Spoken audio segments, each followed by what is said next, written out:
굿모닝. 좋습니다. 오늘은 날이 너무 좋아서 참 좋은 것 같아요. 우리가 2월 마지막 주일 예배를 드립니다. 우리 찬양 함께 하면서 예배를 나누고 많은 사람들 참여해 주시는 것입니다. 난 예수가 좋다.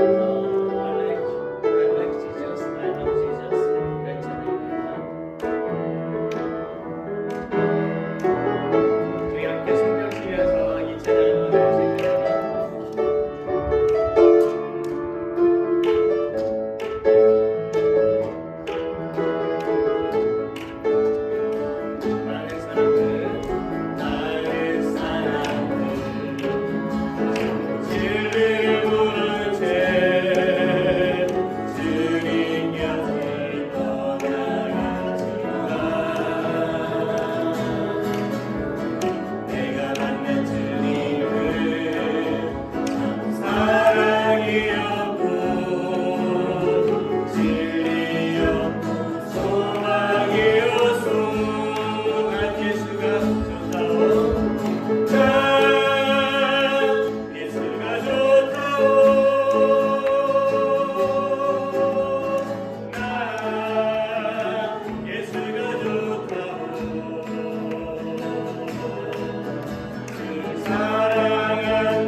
내리시기를 바랍니다.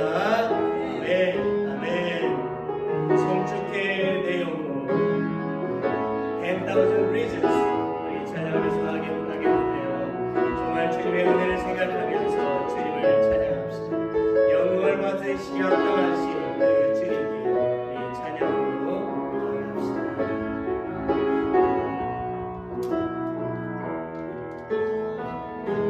성축해 내 영혼 내 영혼아 거룩하시기를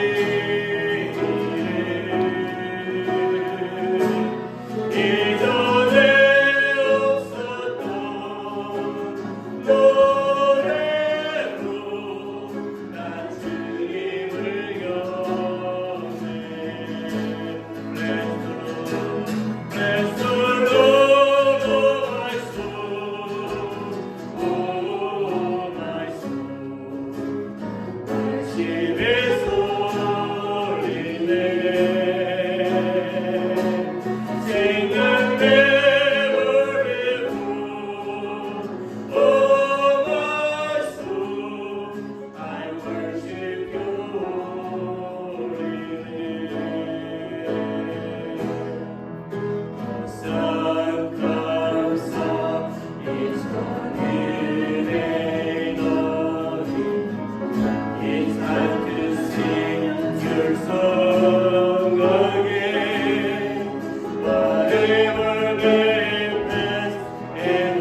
Father, thank you for protecting us and taking control of our lives during February.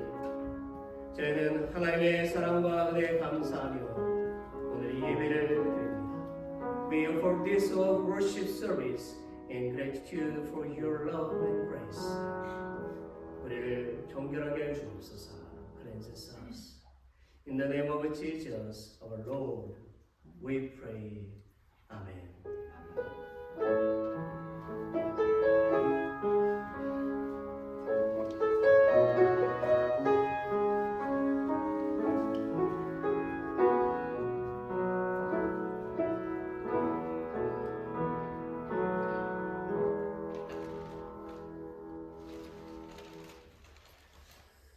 마지막으로 좋아하셨습니까? 웰컴. 우리 함께 서로 인사할까요? Let's greet. This side of the page.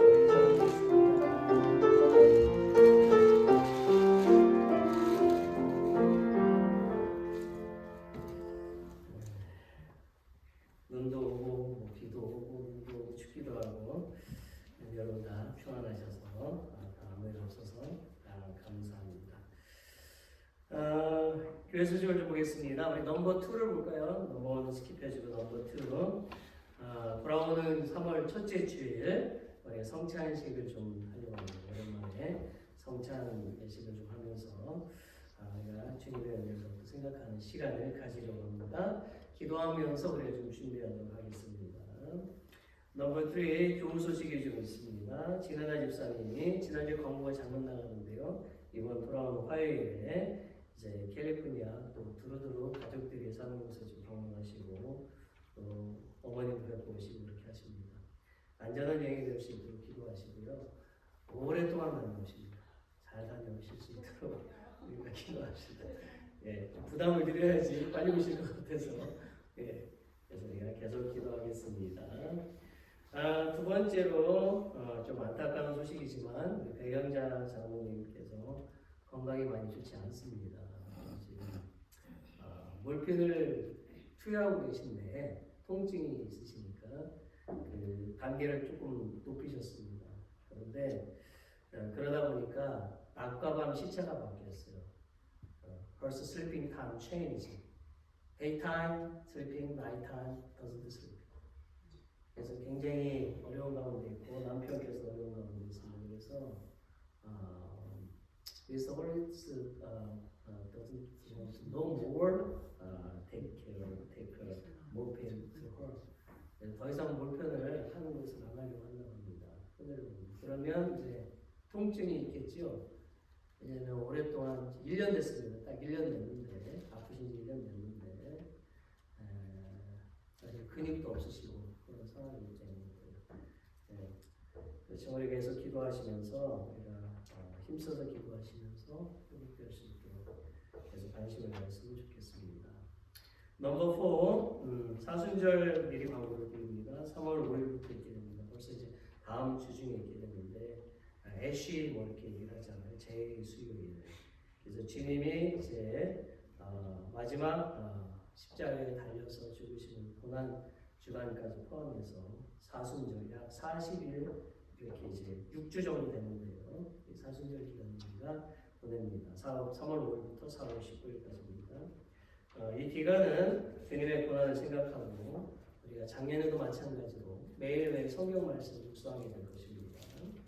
이 기간 동안 읽은 성경 말씀들을 다음 주에 이렇게 나눠드리도록 하겠습니다. 매일 말씀을 읽으시면서 주님의 그 순환을 생각하시는 귀한 달이 되었으면 좋겠습니다.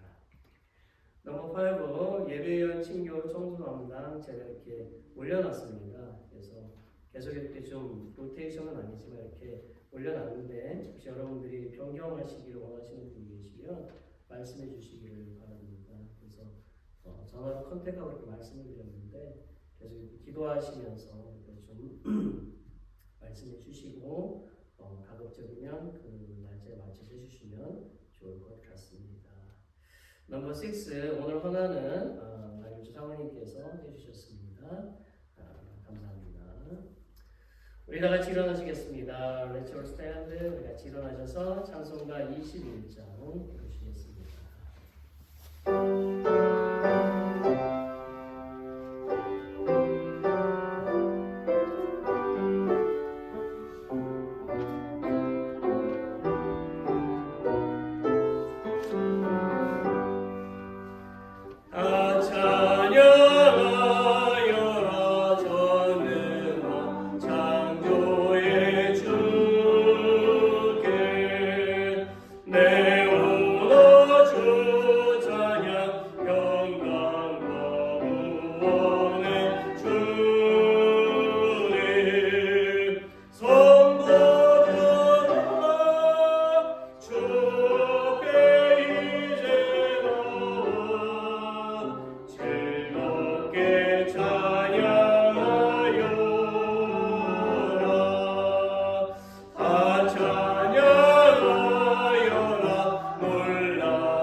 하나님 아버지 감사합니다. 우리에게 지난 한 주간의 평안을 허락하심을 감사합니다. 하나님께서 우리를 위하여 베풀어 주신 은혜와 사랑에 감사합니다.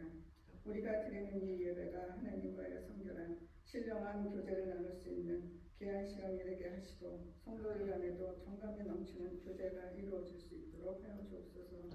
하나님 아버지, 우리가 온전히 주님만을 바라볼 수 있도록 은혜를 더하여 주옵소서. 버려야 할 것과 끊어야 할 것이 있음에도 끊지도 버리지도 못하고 사랑한 우리를 용서하여 주옵소서.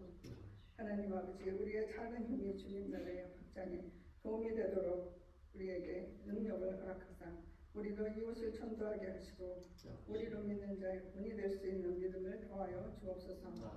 우리에게 맡겨주신 사명을 잘 감당하게 하시고 매일매일 성실함으로 주님의 길을 따르게 하시고 우리에게 인내하며 승리하고 절망하지 않도록 주님 동행하여 주옵소서.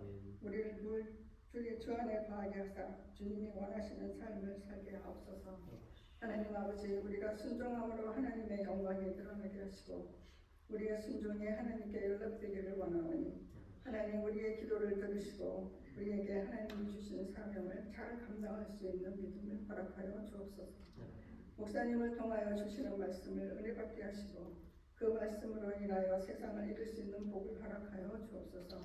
목사님의 가정과 건강 또한 주님께 맡기오며 주님의 손으로 강건적으로 붙드시기를 원합니다. 거룩하신 예수님의 이름으로 기도드립니다. 아멘.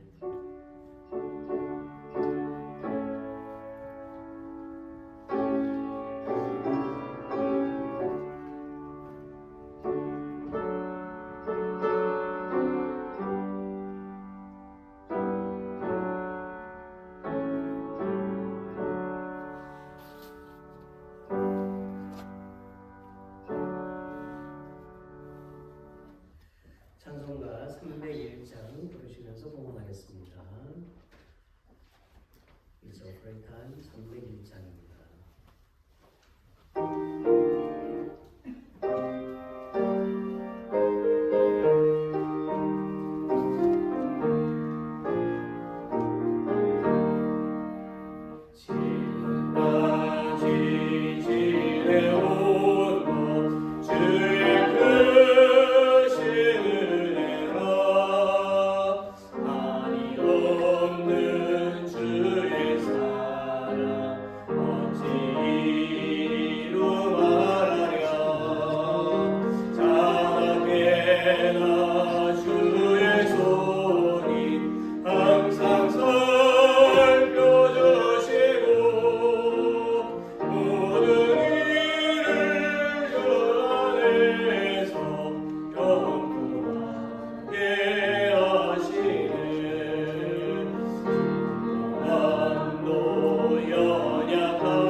기도하겠습니다. 하나님, 우리의 삶을 주관하시고 주님의 손으로 먹여주시고 입혀주신 은혜를 생각할 때마다 감사를 드립니다. Thank you, God, for the grace that governs our lives, that you feed and clothe us with your hands. 지난 한 주간 동안에도 주님의 백성들이 그들의 일터와 장소에서 많은 수고를 하였습니다. Over the past week, your people have done a lot of hard work in their fields and places. 하나님의 백성들을 위로하여 주시고 새 힘을 부어 주시옵소서. God, comfort and refresh your people. 하나님 아버지, 오늘 주님의 백성들이 주님께서 주신 물질들을 구별하여 주님께 후원을 합니다. Father God, today your people distinguish the material things you have given and dedicate them to you. 이 봉헌 예물을 받으시고 그들의 삶에 더 풍성하게 채워 주시옵소서. Please accept this offering and fill their lives more abundantly. 그리고 이 봉헌 예물들이 하나님의 나라를 확장하는데 귀하게 사용되게 하여 주옵소서. And may these offerings be used to expand the kingdom of God. In the name of Jesus Christ, the Lord of all things in the universe and our shield, we pray. Amen.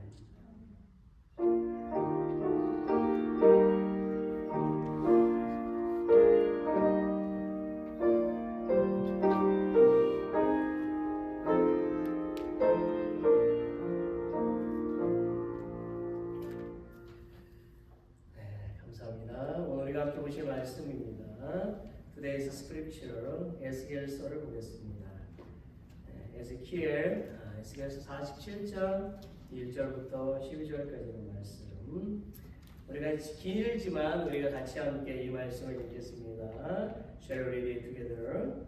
그가 나를 데리고 성전 문에 이르시니 성전의 앞면이 동쪽을 향하였는데 그 문지방 밑에서 물이 나와 동쪽으로 흐르다가 성전 오른쪽 제단 남쪽으로 흘러내리더라. 그가 또 나를 데리고 북문으로 나가서 바깥 길로 꺾여 동쪽을 향한 바깥 문에 이르시기로 본즉 물이 그 오른쪽에서 스며 나오더라.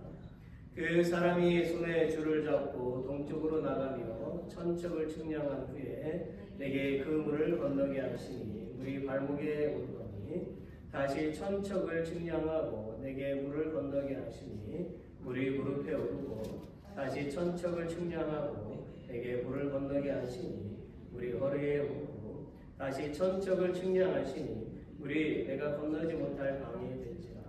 그 물이 가득하여 헤엄칠 만한 물이요 사람이 능히 건너지 못할 강이더라.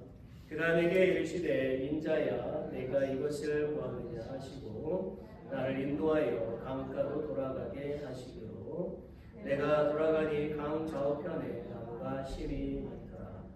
그가 내게 이르시되 이 물이 동쪽으로 향하여 흘러 아라바로 내려가서 바다에 이르리니 이 흘러내리는 물로 그 바다의 뿔이 되살아나리라. 이 강물이 흐르는 곳마다 번성하는 모든 생물이 살고 또 고기가 심히 많으리니 이 물이 흘러 들어가므로 바닷물이 되살아나겠고 이 강이 이르는 각처에 모든 것이 살 것이며 또 이 강가에 어부가 설 것이니 엔게디에서부터 에네글라임까지 금을 치는 곳이 될 것이라. 그 고기가 각기의 종류를 따라 큰 바다의 고기같이 심히 많으려니와 그 짐벌과 갯벌은 되살아나지 못하고 소금 땅이 될 것이며 강 좌우가에는 각종 먹을 과실나무가 자라서 그 잎이 시들지 아니하며 열매가 끊이지 아니하고 달마다 새 열매를 맺으리니 그 물이 성소를 통하여 나오며 그 열매는 먹을 만하고 그 잎사귀는 약 재료가 되리라. 아멘.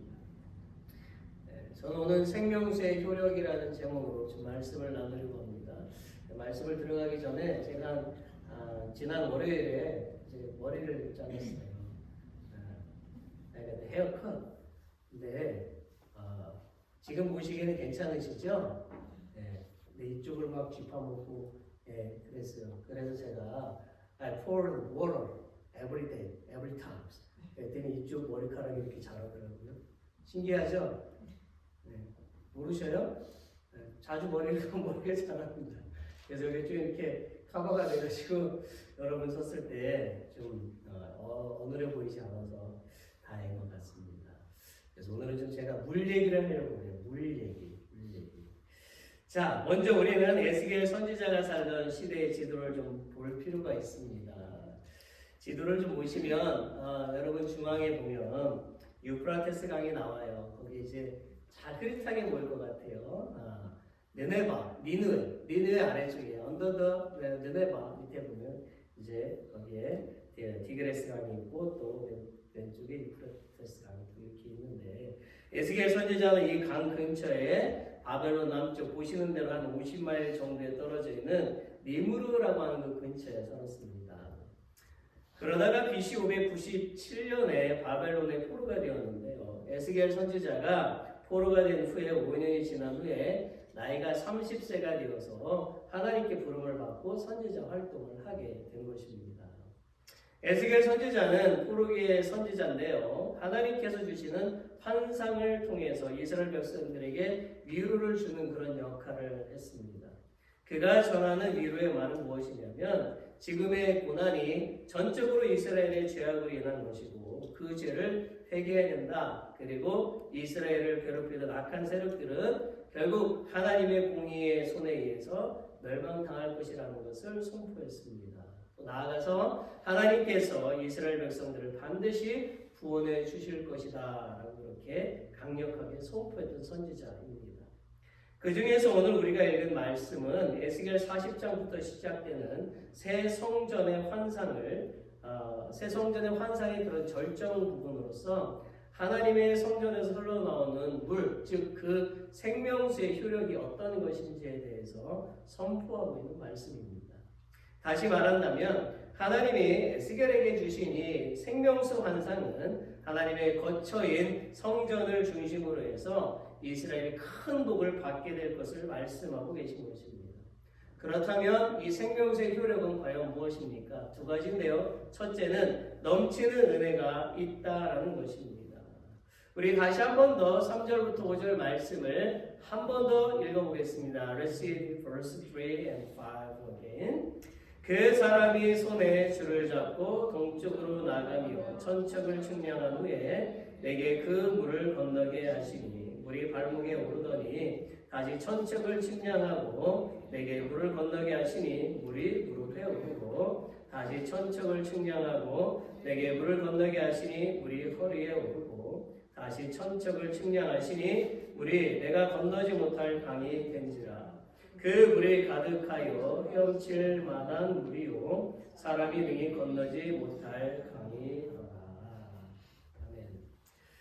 여러분 중에 혹시 물이 없어도 나는 살 수 있어요? 라는 분 계셔요? 나는 물이 없어도 살 수 있어요. 물이 없어도 어느 정도 버틸 수는 있겠지요. 드물기는 해도 물을 먹지 않아도 의학적인 한계를 넘어가는 분이 있습니다. 의학적인 한계는 72 hours 그 정도를 버틸 수 있다고 하는데 그 이상을 좀 더 버틸 수 있는 분들도 계시지요. 그렇지만 결국 이 세상 모든 사람들 그리고 모든 생명체는 물이 없으면 살 수가 없습니다. 사막에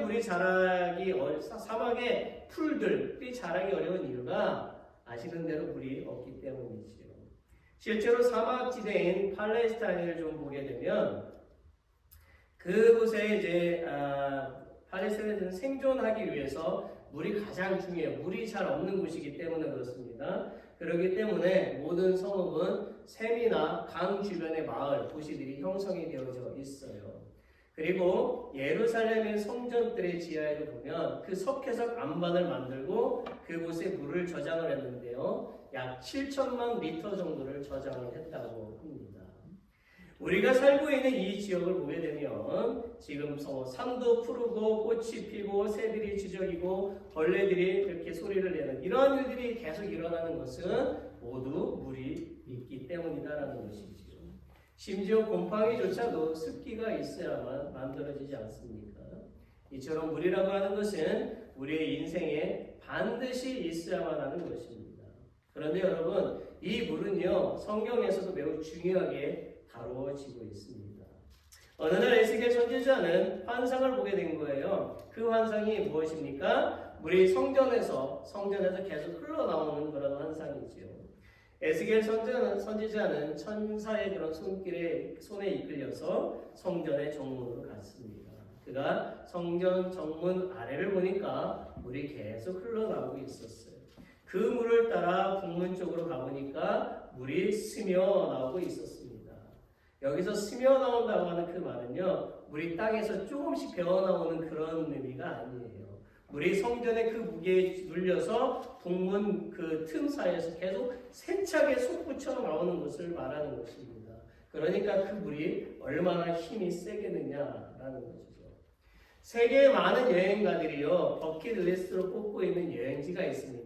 그곳은 아이슬란드라고 하는데, 이곳은 정말로 아름답고 멋진 곳이 많이 있습니다. 그 중에 가이저라는 곳이 있어요. 한국말로 얘기하면 게이시르라고도 하는데요. 이곳에는 아주 유명한 간헐천이 있답니다. 이 간헐천은 온수를 배출을 해요. 아주 뜨거운 온수를 배출하는데, 이 간헐천은 온수를 계속 배출하는 것이 아니라 매 10분마다 30에서 40m 물줄기를 쫙 뿜어내는 거예요. 아주 높이. 그러니 그 물줄기가 얼마나 대단하겠느냐라는 거죠. 그런데요, 성전에서 흘러나오는 이 물은요, 이 성전의 무게에 눌려서 멈추지 않고 계속 물을 뿜어내고 있다는 거예요. 계속. 만약 우리가 이 장면을 본다면 정말 그 아이슬란드의 간헐천보다도 더 놀라게 될 것입니다. 솟구쳐 나오는 그 물이 지금 어디로 흘러가고 있다고 되어져 있죠? 남동쪽으로 흘러내려가고 있습니다. 3절에 보니까 천사가 손에 줄을 잡고 흐르는 물의 깊이를 재기 시작을 했어요. 천사는 1천척을 청량을 했습니다. 1천척은요 0.2마일 정도가 되더라고요. 한 척이 30.3cm니까 계산해보면 0.2마일 정도가 돼요. 자, 천사는 1천척을 잰 후에 에스겔 선지자에게 그 물에 들어가라고 하지요. 에스겔 선지자가 물에 들어가니까 그 깊이가 발목까지 왔습니다. 또 천사가 다시 1천척을 재고 들어가라고 하지요. 그러자 깊이가 무릎까지 왔어요. 천사가 다시 1천척을 재고 들어가라고 하니까 물의 깊이가 허리까지 오게 되었습니다. 다시 천사가 1천척을 재고 물의 깊이를 보니까 에스겔의 그 키를 넘어서 이제는 걸어서는 들어갈 수 없는 그러한 강이 되었다라는 거지요. 이 환상은 하나님은 에스겔 선지자에게 성전에서 흘러나오는 그 물은 생수이며 그 물의 근원은 하나님이시고 그 물이 넘침과 같이 이스라엘 백성에게 넘치는 은혜를 주실 것임을 약속하고 계신 것입니다. 에스겔 선지자는 하나님께서 보여주신 이 생명수의 환상을 이스라엘 백성들에게 전했어요. 뭐라고 전했을까요? 이렇게 했을 것입니다. 여러분, 지금은 어렵지만 힘을 내십시오. 하나님께서 이 고난 중에 있는 우리의 울부짖음을 들으셨습니다. 그리고 그분께서 우리를 구원해 주실 것이라고 약속하셨습니다. 이제 하나님은 우리의 연약함과 빈궁함을 회복하시고 넘치는 은혜를 주실 것입니다. 하나님의 은혜는 넘치도록 그렇게 주시는 은혜입니다. 할렐루야. 이런 선포를 했습니다. 여러분, 요한복음 4장에 가서 보면 예수님께서 수가성이라고 하는 곳에서 한 여인을 만나잖아요. 그렇죠? 그 여인이 물을 기르러 우물가에 왔어요. 예수님은 물을 기르러 온 여인에게 이렇게 말씀하셨습니다. 요한복음 4장 14절에 보면 내가 주는 물을 마시는 자는 영원히 목마르지 아니하리니 내가 주는 물은 그 속에서 영생하도록 솟아나는 샘물이 되리라. 그러자 그 여인이 뭐라고 대답했죠? 뒷절에 가서 보면 여자가 이르되 주여 그런 물을 내게 주사 목마르지도 않고 또 여기 물 기르러 오지도 않게 하옵소서. 여러분, 우리가 마시는 물은 겨우 우리의 육신의 생명을 위한 것뿐이지요. 그렇지만 하나님의 성전에서 흘러나오는 물은 우리를 영원히 목마르지 않게 하는 영원한 생명수, 영원히 살게 하는 영생수를 가리킵니다. 즉 이 생명수는요 하나님 나라에 관한 이야기예요. 우리는 비록 이 땅에 살지만 우리가 들어가서 영원히 살 곳은 어디입니까? 바로 하나님 나라입니다. 그러므로 비록 우리가 육신의 몸으로 이 세상에 살면서 고난은 있겠지만 슬퍼하거나 상처를 받지 말고 하늘나라를 사모함으로 고난을 극복하고 진정한 승리와 기쁨을 맛보는 저와 여러분이 되어야 할 것입니다. 사랑하는 성도 여러분, 여러분 중에 혹시요, 나는 못났어, 나는 왜 이렇게 살고 있어, 그렇게 자신을 비하하는 분이 계십니까? 자신을 비하하는 말을 멈추시기를 바랍니다. 여러분 모두는 매우 귀하고 아름다우신 분들입니다.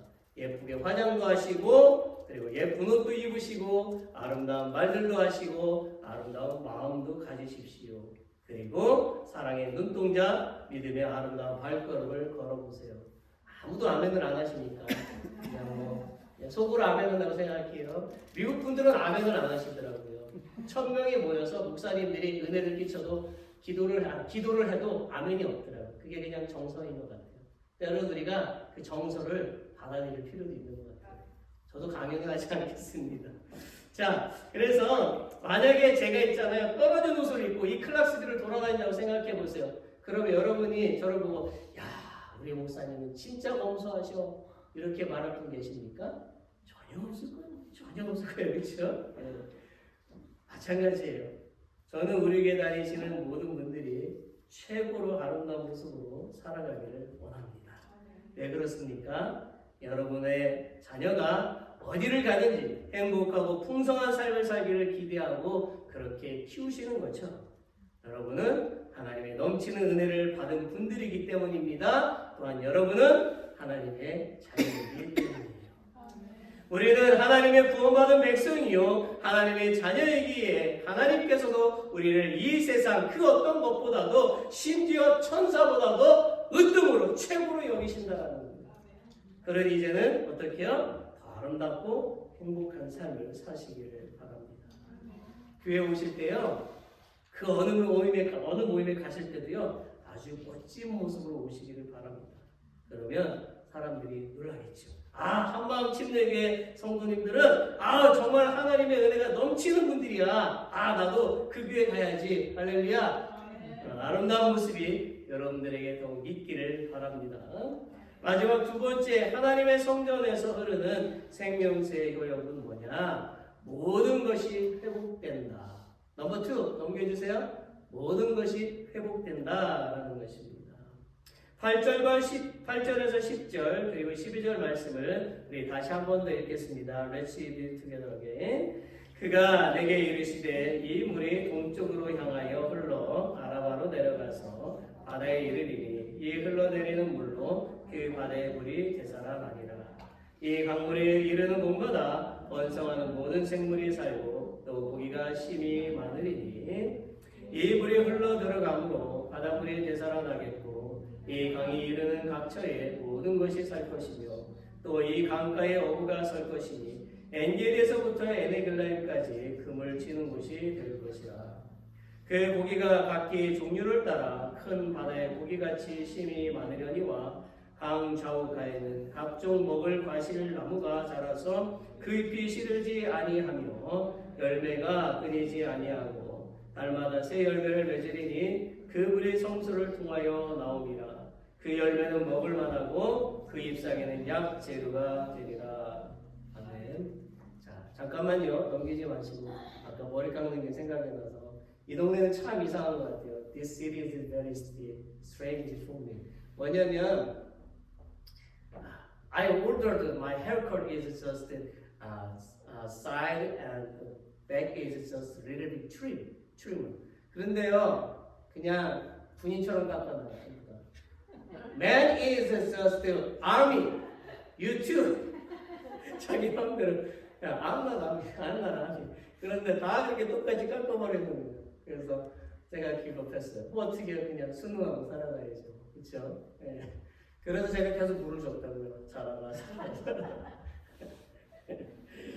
네, 좋습니다. 다시 말씀으로 들어가겠습니다. 자, 이제 성전에서 흘러나오는 물은요, 아라바로 내려가서 바다에 이른다고 되어 있습니다. 그 물은 바다의 물을 소성케 다 회복시킨다는 거죠. 자, 우리는 여기서 성전에서 흘러나오는 물이 세 가지를 다 소성케 하는 것을 찾아볼 수가 있습니다. 첫째는 뭐냐면 바닷물이 소성함을 얻어서 다시 회복됨을 얻어서 모든 생물과 고기가 풍성해질 것을 예언하고 있습니다. 지도를 통해서 아라바의 위치를 좀 볼 수 있는데요. 지도를 보십시다. 작지만 동그라미 쳐 있죠. Look at the round is red round. red round을 볼 수 있는데 물이 아라바로 흘러갔다는 것은 동쪽에 제한된 지역인 사해 북쪽의 요단강 유역으로 흘러갔다는 것입니다.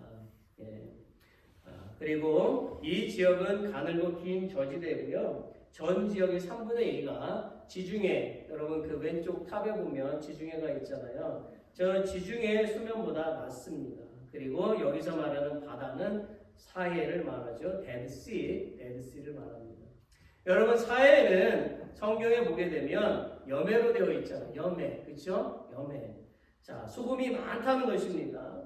자, 소금이 너무 많아서 데드시, 즉 죽음의 바다예요. 소금이 많아서 아무것도 잘 살아날 수가 없어요. 어떤 생물도 살 수가 없어요. 그런데 그런 죽음의 바다라 하더라도 성전에서 흐르는 물이 그곳에 이르게 되니까 어떻게 된다고요? 생물이 살고 물고기가 사는 생명력이 있는 바다로 변하게 될 것이라는 말입니다. 둘째는 엔게디에서부터 에네글라임까지 그물을 치는 어부가 있게 될 것임을 예언하고 있습니다. 엔게디는요 사해 바다 서남쪽에 위치해 있고 에네글라임은 사해 바다 서안 북쪽에 위치해 있어요. 그 거리가 30km 정도 되는데요. 그러니 매우 넓은 지역에 그물을 칠 정도로 고기가 많다는 것이고 어부들까지 모여들 정도로 고기가 많다는 것을 뜻합니다. 마지막 세 번째는 강 좌우 언덕에 각종 실과 나무가 자라서 끊치지 않고 풍성한 열매를 맺을 것이며 열매뿐만 아니라 잎사귀도 약 재료로 사용될 정도로 풍성할 것임을 예언하고 있습니다. 소금 성분으로 인해서 강 주변의 나무들도 자랄 수가 없었지만 성전의 물은 그 소금 성분을 중화시켜서 나무들이 자라도록 할 뿐만 아니라 그 나무들마다 열매를 풍성하게 맺을 것까지도 예언하고 있어요. 게다가 열매뿐만 아니라 그 잎사귀도 약재료로 사용할 정도로 버릴 것이 하나도 없는 그런 풍성하게 되는 일들이 일어나게 된다는 예언이지요. 지금 에스겔 선지자는 이스라엘 백성들이 포로로 되어 빈궁한 삶을 살고 있지만 머지않은 하나님께서 풍성하게 회복시키실 것을 예언하고 있는 거예요. 지금 당장 이스라엘 백성들의 눈앞에는 아무것도 안 보이는 것 같은 캄캄한 그런 상황이죠. 그렇지만 아브라함을 인도하신 하나님, 광야 생활과 가나안의 삶 속에서도 인도하신 하나님, 수많은 외세의 침략 속에서도 인도하신 하나님께서 또 다시 그들을 인도하실 뿐만 아니라 풍성하게 회복해 주실 것이라고 약속하고 계신 것입니다. 심지어 하나님은 이런 약속의 말씀에도 이스라엘이 불안해할까봐 누구를 등장시킨다고요? 피시맨, 어부를 등장시킨다라는 거지요. 그것을 통해서 위로하고 계시는 거예요. 그러면 어부는 누구를 가리킵니까? 바로 하나님께서 세우신 선지자를 말하죠. 실로 하나님은 이스라엘이 고난을 받고 있을 때마다 선지자들을 계속 보내시면서 하나님의 백성임을 깨닫게 하셨고 위로해 주셨고 용기를 주셨습니다. 이것은 사실입니다. 그리하여 하나님은 당신의 나라를 완성해 나가셨고 이스라엘 백성들은 고난 가운데서도 좌절하지 않고 희망으로 다시 일어섰던 것입니다. 이와 같이 구약에서는 하나님께서 친히 이스라엘의 고단한 삶을 회복시키는 주인이시요 통치자로 등장을 하셨어요. 그리고 신약 이후부터는 예수님께서 당신을 믿는 모든 민족을 향해서 성전에서 흘러내려오는 물과 같은 존재가 되셨다라는 것입니다. 믿으십니까? 아멘. 여러분, 오늘 우리는 무엇으로 인생의 난관을 극복하고 죄악된 이 세상에서 믿음의 백성으로 살아갈 수가 있을까요? 그것은 바로 예수 그리스도께서 흘리신 보혈을 통해서입니다. 에스겔 시대에 하나님께서 보여주신 성전에서 흘러내리는 그 생명수 환상은 이제 예수님이 십자가에서 흘리신 그 보혈로 바뀌어졌다는 사실을 깨달으시기를 바랍니다. 찬송가 254장 1절과 5절을 우리 같이 한번 불러볼까요? 찬송가 254장 한번 쳐주시겠어요? 내 주의 보혈은 정하고 정하다. 내가 주께로 지금 나오니 십자가의 보혈로 날 씻어 주소서. 찬송가 254장 1절과 5절입니다.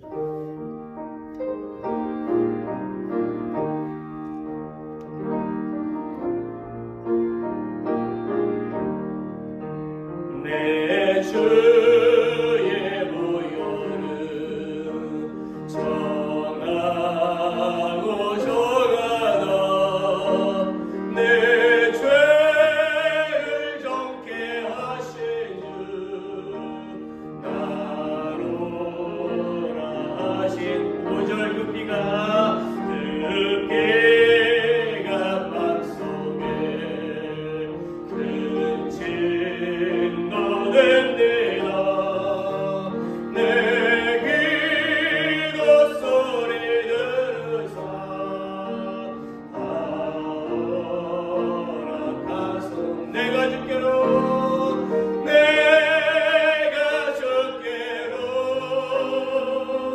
지금 나오니 십자가의 보혈로 날 씻어주소. 내가 주께로 지금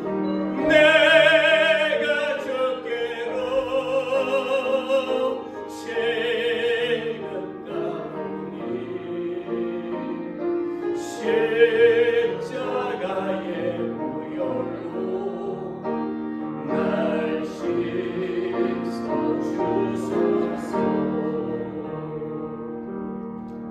아멘. 원래는 캘버리로 돼 있죠. 캘버리, 그죠? 골고다 하는 거예요. 원래는 골고다의 보혈이었어요. 그런데 십자가의 보혈로 바뀌었어요. 우리 말씀 봅시다. 예수님께서 이 땅에 오신 이후부터는요, 오직 예수님의 보혈이 그 흐르는 곳에서만 회복의 역사가 일어났고 풍성한 은혜가 넘치는 역사가 일어났습니다. 예수님의 그 보혈이 우리 마음을 적실 때에 우리 죄가 깨끗하게 되며 진정 강하고 하나님께서 사랑하시는 백성이 되는 것입니다. 그렇지만 여러분, 포기하면 다 잃어버리게 돼요. 왜냐하면 포기란 거부하는 것을 뜻하기 때문이죠. 하나님은 우리를 향해서 계속 기회를 주십니다. 그런데 그 기회를 거부하는 사람들이 있어요. 그러면 아무것도 가질 수가 없는 거지. 여러분 11절에 보니까 은혜를 거부한 결과가 나오지 않습니까? 그 진펄과 개펄은 되살아나지 못하고 소금 땅이 될 것이고, 진펄은요 진흙수렁을 말하는 거고요, 개펄은 물웅덩이를 뜻하는 것입니다. 그래서 이 모두는 사해 주변의 언덕에 위치한 진흙 웅덩이를 가리키는데요, 우기의 바닷물이 넘치게 되면 그 넘친 물이 그곳에 계속 쌓여 있다가 마르면 그곳에 소금만 남게 되는 거예요. 그러니까 그런 땅에는 아무것도 살아날 수 없다는 거예요. 즉 이 말의 의미는 사람이 하나님의 은혜를 받아들이기만 하면 구원의 역사를 이루게 되는데, 안 넘어갔나요? 사람이 하나님의 은혜를 받아들이기만 하면 구원의 역사를 이루게 되는데, 스스로 하나님의 은혜를 거부함으로써 구원의 복에서 영원히 벌어지게 되고 마는 것을 뜻하는 것입니다.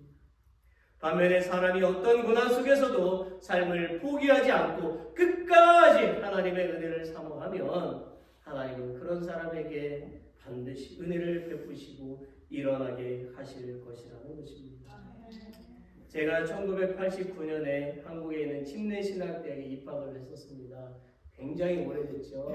예, 저도 나이가 벌써 이렇게 먹어서 저 곧 있으면 60입니다. 여러분 쫓아갈게요. 근데 못 쫓아가죠. 뭐 어떻게 쫓아가겠어요. 예, 그런데 그때 동기 중에 저보다 4살 많은 동기들이 여러 명 있었습니다. 그런데 그 중에 한 동기를 제가 소개하려고 해요. 그에게는 뭔가 특별한 것이 있었습니다. 하나님을 향해서 인생을 드리기로 작정했다라고 하는 것이지요. 그래서 그는 늘 이런 말을 했었습니다. 나는 하나님께 나의 심장을 드렸습니다. 나는 하나님께 내 심장을 드렸어요. 굉장히 멋진 말이잖아요. 그런데 성경에도 나와요. 이 말. 그래서 내가 대학 4학년이 되면 새벽 기도 때 설교를 하게 되는데 그 설교 시간이 대부분은 이제 신학생들이 이제 설교를 하게 됐습니다. 그래서 말씀을 이제 선포를 하게 됐어요. 그런데 이제 신학생들이 막 울기 시작하게 되는 거예요. 그러니까 설교의 은혜를 받고 회개의 역사가 일어났다는 거죠. 보통 그 졸업반 4학년 설교를 할 때는 그냥 형식적인 설교일 때도 있고 그냥 지식을 전달하는 설교, 그냥 어떤 예배 형태 안에 있는 그렇게 할 때가 많이 있는데 그 사람의 설교는 달랐어요. 정말 영혼을 움직이는 능력이 있었습니다. 그래서 저는 그 사람이 우리 동기 중에 제일 잘 나갈 것이라고 생각을 했습니다. 대학 4년을 마치고 그는 곧바로 개척을 했어요.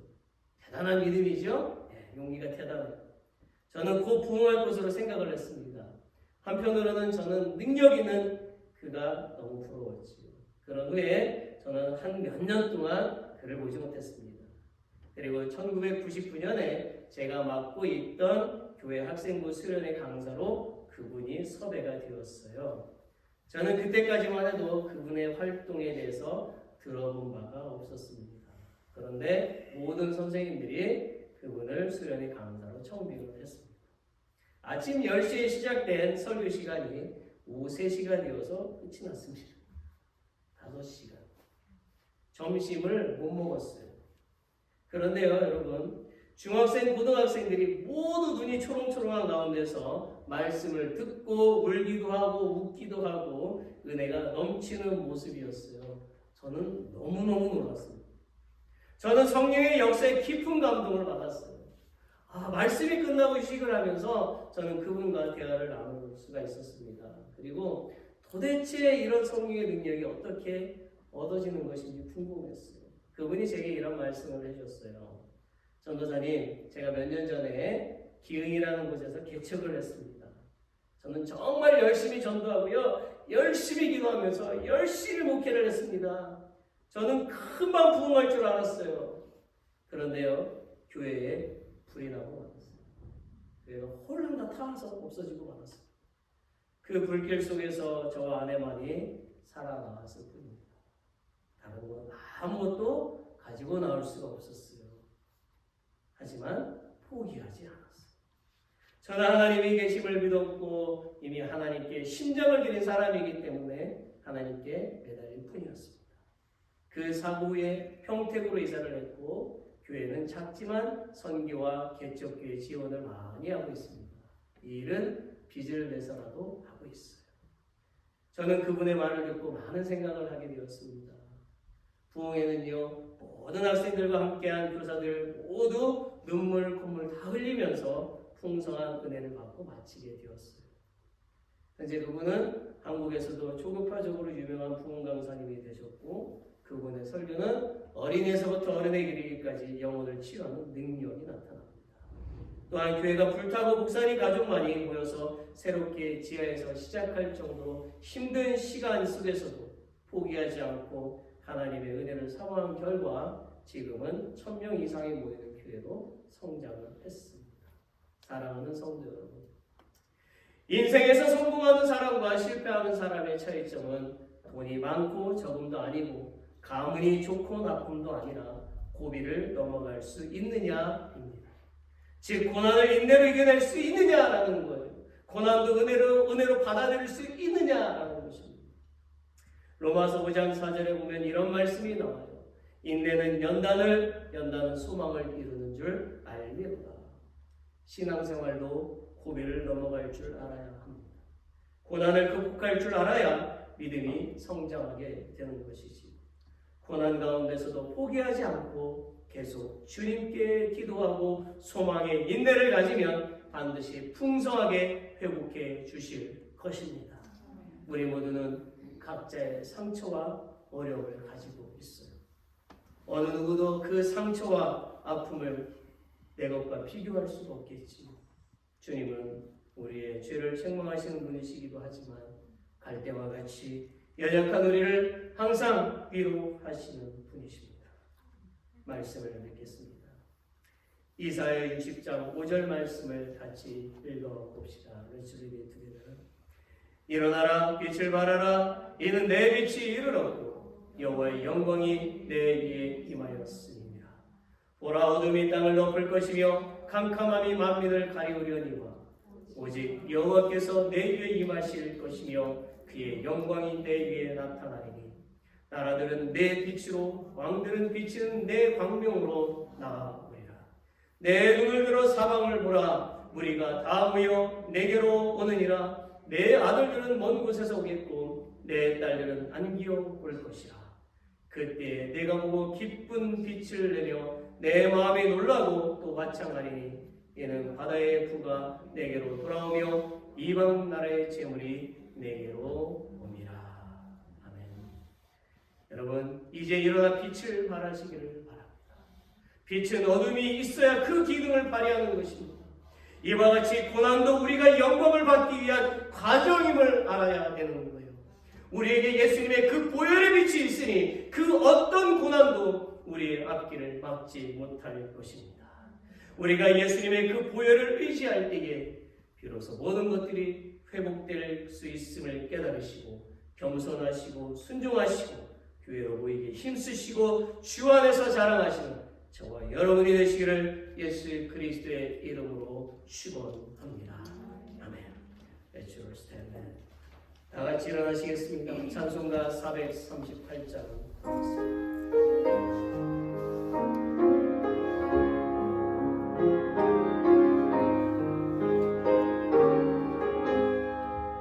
내 영혼의 은총이고 중한 죄짐 얻고니 슬픔 많은 이 세상도 천국으로 가노라. 할렐루야 찬양하세. 내 모든 죄 사함받고 주 예수와 동행하리. 그러리라. 하늘나라 주의 얼굴 뵙기 전에 멀리 매던 하늘나라 내 맘속에 이루어지니 날로 가깝도다. 할렐루야 찬양하세. 내 모든 죄 사함받고 주 예수와 동행하리. 그러리라. 하늘나라 높은 산에 거친 들이 조망이나 궁궐이나 내 주 예수 오신 곳이 그러리라. 하늘나라 할렐루야 찬양하세. 내 모든 죄 사함받고 주 예수와 동행하리. 그러리라. 하늘나 할렐루야 할렐루야 찬양하세. 내 모든 죄 사함받고 주 예수와 동행하리. 그러리라.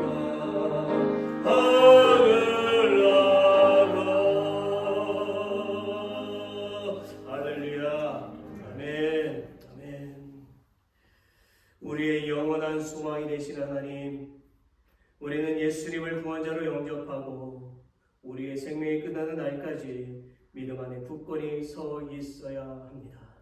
God, our eternal hope, we must accept Jesus as our Savior and stand firm in our faith until the end of our lives. 그러기 위해서 우리는 하나님 말씀에 순종하고 유혹에 넘어가지 않고 고난에 실망하지 않는 강한 믿음이 필요합니다. To do so, we need strong faith to obey God's word, not to fall into temptation, and not to be disappointed in hardships. 이런 믿음을 우리에게 넘치게 부어 주시옵소서. Praise pour this faith into us abundantly. 하나님, 우리의 교회 모든 성도들의 영혼과 육이 더욱 강건해지기를 소망하며 우리 교회가 생수의 강이 흘러넘쳐서 이 도시의 복음의 빛을 찬란하게 비추게 힘을 주시옵소서. God, I hope that the soul and body of all the saints of our church will become stronger, and that our church will become overflowing with rivers of living water, and let the light of the gospel shine brightly in this city. Now may the grace of our Savior Jesus Christ, the love of God, and the communion of the Holy Spirit with those who worship Him forever. All God's people say, Amen.